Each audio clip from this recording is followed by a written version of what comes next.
بہت سارے نوجوان ہیں کہ انہوں نے یہ مسئلہ پوچھا اور ایک یوٹیوب کے اوپر ایک مسئلہ، غلط مسئلہ جو ہے وہ پھیلا ہوا ہے کہ وہ ایک صاحب سے مسئلہ پوچھ رہے تھے کہ جی یہ پینٹ کو فولڈ کر کے نماز پڑھنا کیسا ہے، نماز کے دوران پینٹ کو فولڈ کرنا.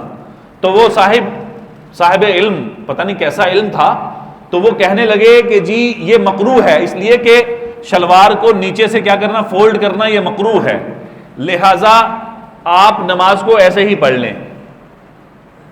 تو وہ میرے پاس نوجوان لڑکا آیا، مجھے پوچھنے لگا کہ جی یہ مسئلہ بتائیں کہ یہ جو مسئلہ صاحب بتا رہے ہیں یہ مسئلہ کیسا ہے. تو میں نے اس کے سامنے دو ہی چیزیں رکھی.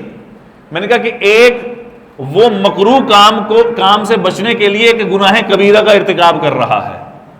کیا کر رہا ہے؟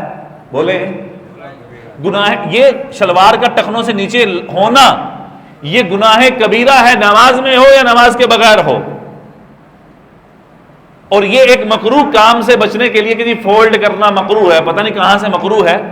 تو مکروہ تو کہتے ہیں کراہت والی چیز کو کہ یہ ایک ناپسندیدہ عمل ہے، اور گناہ کبیرہ وہ ہے جس پر وعید نازل ہو، اور اس پر وعید نازل ہوئی ہے ما اسفل من الکعبین من الازار ففی النار. ٹخنوں کا جو حصہ شلوار کے پانچے کے نیچے ہوگا، تلے ہوگا، وہ جہنم میں جلے گا.